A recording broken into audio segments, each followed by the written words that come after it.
विक्रम 2024-25 के important questions political science के chapter 1 के दो ध्रुवीयता का अर्थ। उसका पहला क्वेश्चन है सोवियत संघ के विघटन के 6 कारणों का वर्णन कीजिए। मोस्ट रिपीटिंग क्वेश्चन है जो हर साल बोर्ड के पेपर में आता है। जो 6 नंबर का क्वेश्चन है, 4 नंबर का क्वेश्चन है, दोनों में पूछा जाता है। सेकंड क्वेश्चन है आपका शॉक थेरेपी से आप क्या समझते हैं और इसके परिणाम, ठीक है, परिणामों की व्याख्या कीजिए। अब परिणाम 2 भी पूछे जा सकते हैं, 4 भी पूछे जा सकते हैं, ये निर्भर करता है कितने नंबर का क्वेश्चन आ रहा है उसके।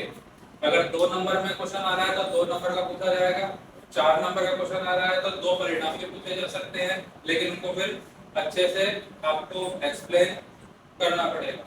तीसरा क्वेश्चन है भारत रूस के बीच होने वाले संबंधों की व्याख्या कीजिए। इसमें नए संबंध हैं और पुराने संबंध भी हैं, दोनों पूछे जाते हैं। इसमें आर्थिक, राजनीतिक, सामाजिक और सांस्कृतिक संबंध होते हैं। उसके बाद भारत और रूस के द्विपक्षीय समझौते के बीच में होने वाले संबंध हैं, वो भी संबंध पूछे जाते हैं पेपर में। क्वेश्चन नंबर 4 भारत के लिए रूस कैसे लाभकारी है।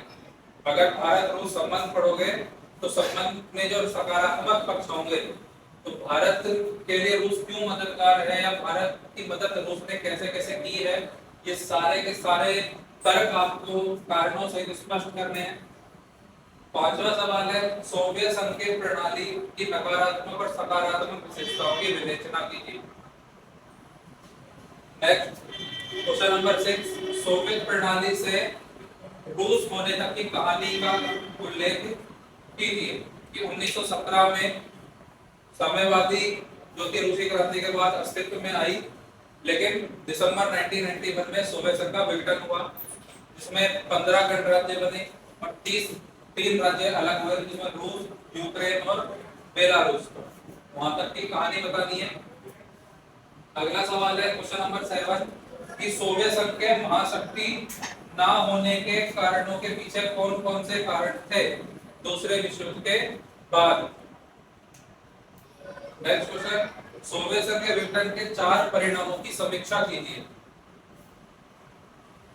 परिणाम और कारण अलग अलग होते हैं, अलग अलग किताब में टॉपिक दे रखे हैं, वहां से आप इनको कर लें और हेडिंग बनाकर एक्सप्लेन करना ज्यादा फायदेमंद है एक एक लाइन के आंसर लिखने की तुलना में।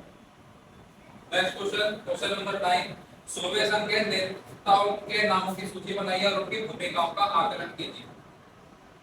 सोवियत संघ में बहुत सारे नेता हुए, लेकिन सबसे पहले जो मेन नेता 1985 मार्च में जब सोवियत संघ के गद्दे पे बैठा मिखाइल गोर्बाचेव, जो कम्युनिस्ट पार्टी का था, महासचिव बनाया गया उसको। उसके बाद की पॉलिसियों का, नीतियों का वर्णन जो मिखाइल गोर्बाचेव ने किया है, सुधारों के लिए लोकतंत्रीकरण की नीति, उसका वर्णन करना है। अगला क्वेश्चन है सोवियत संघ और अमेरिका में से सोवियत संघ की अर्थव्यवस्था कमजोर होने के कारण बताने हैं। सोवियत संघ की अर्थव्यवस्था कमजोर क्यों हुई, इसके कारण क्या है, ये वाला क्वेश्चन आपका।